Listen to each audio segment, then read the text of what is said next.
Bonjour frères et sœurs en Christ, c'est vraiment une joie pour moi de prendre la parole ce matin encore une fois pour partager la parole de Dieu avec vous.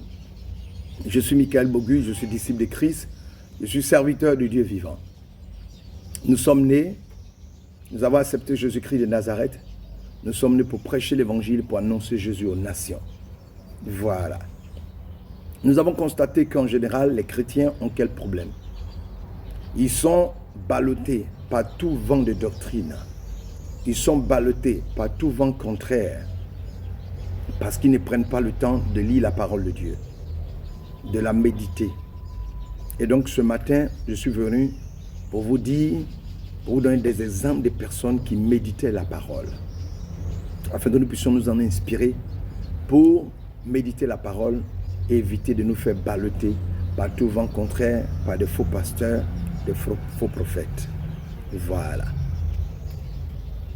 Michael Bogu, disciple de Christ, serviteur du Dieu vivant.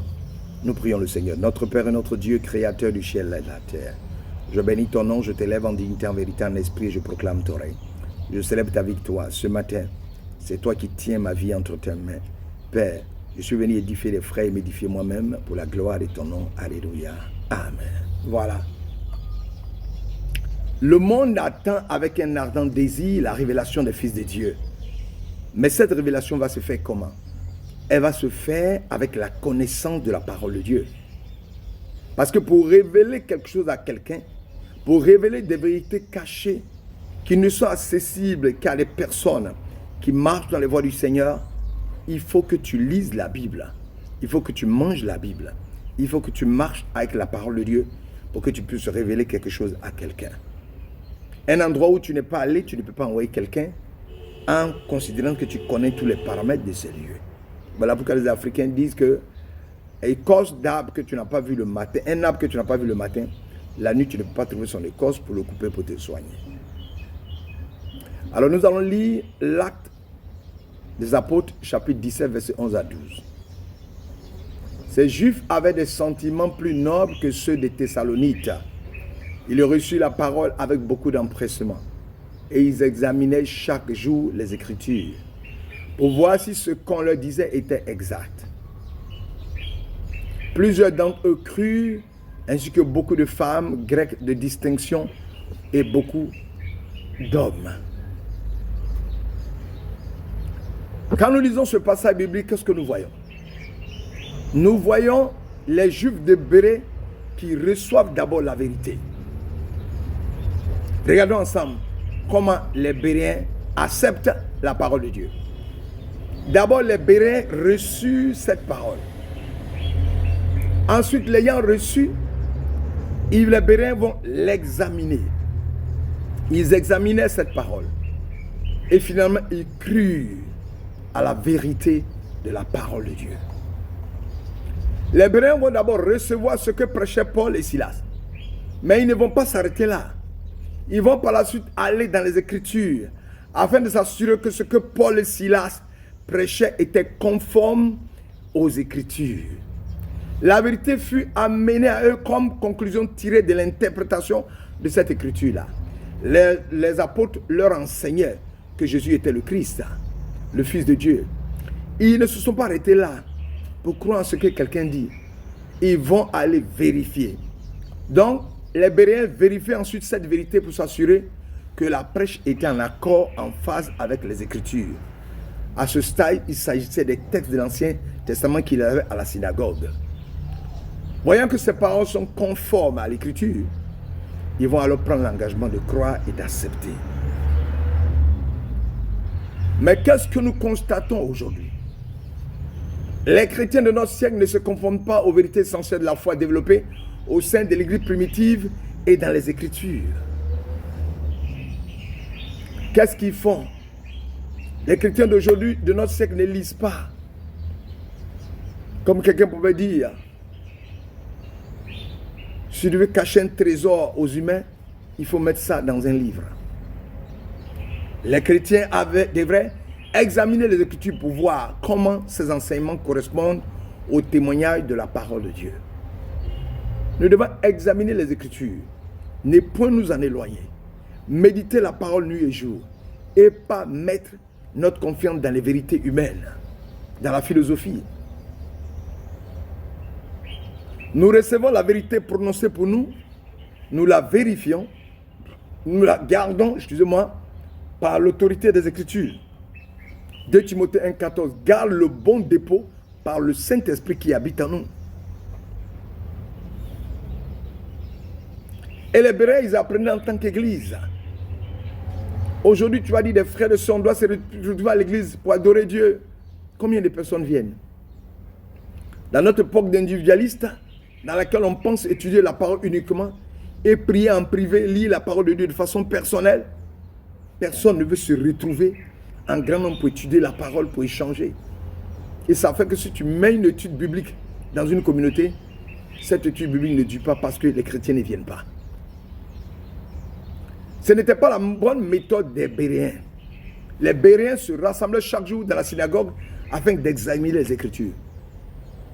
Cela aurait inclus des lectures publiques, des Écritures, des débats, des discussions de la part des enseignants et de l'enseignement, de l'exposition, des conversations à propos de l'enseignement.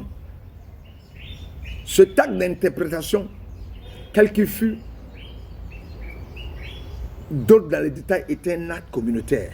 Ils se retrouvaient ensemble. Et c'est ce que les hommes de Dieu veulent faire dans les églises. Créer des rassemblements de communautés pour étudier la parole de Dieu. Comme les gens des Béréens. Mais beaucoup de chrétiens ne s'intéressent pas à ça. Ils fuient ce genre de rencontres.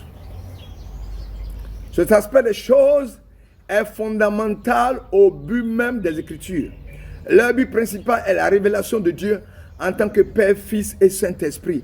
Leur but utilitaire est la gloire de Dieu dans l'Église à travers la sagesse de la vraie justice. Et l'affaiblissement de nos addictions pécheresses pourrait amener à la pleine stature de Christ. Tout ce qui constitue le bien-être présent et futur de l'Église. C'est ce que les Béréens faisaient et c'est ce que nous devons faire. Nous retrouver dans les églises, prendre la parole de Dieu, la lire, la commenter, échanger. Et c'est comme ça que nous pouvons apprendre pour aller en profondeur dans l'Écriture, pour ne pas se laisser tromper par un faux pasteur, par des faux révérends, par des faux hommes de Dieu.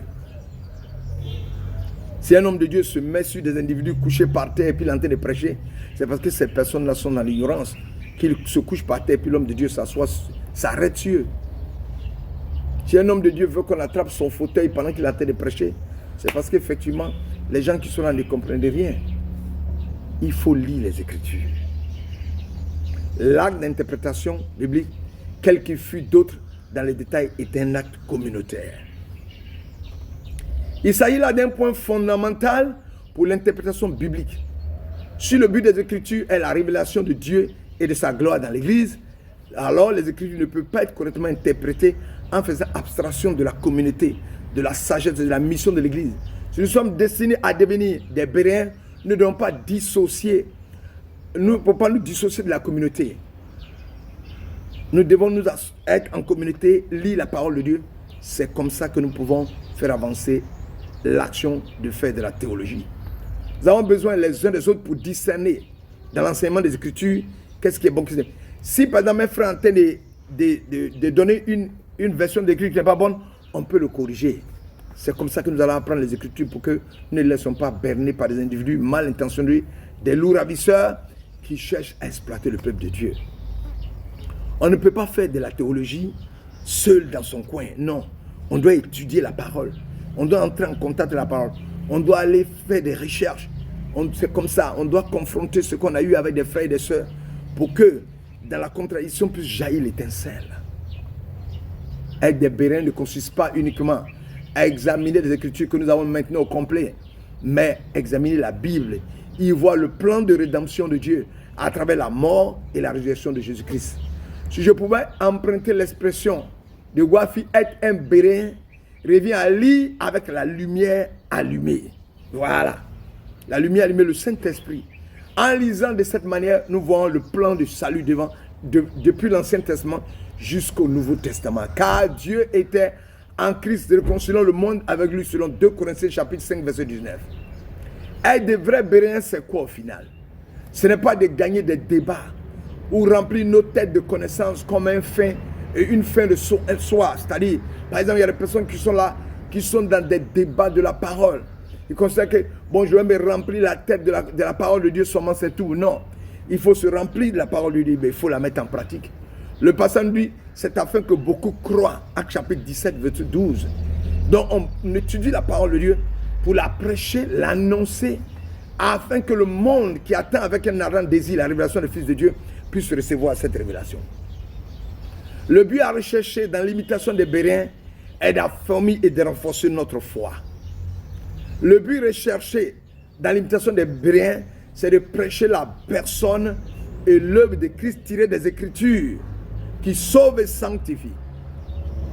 Le but recherché dans l'imitation des Béréens, les Béréens, je voudrais préciser qu'ils n'avaient pas la Bible dans sa totalité. Ils avaient l'Ancien Testament. Nous devons chercher à y trouver Christ et ainsi être transformé à son image selon 2 Corinthiens 3, 17, 18. Or, le Seigneur, c'est l'Esprit. Et là où l'Esprit du Seigneur est là. Or, le Seigneur, c'est l'Esprit. Et là où est l'Esprit du Seigneur, là est la liberté.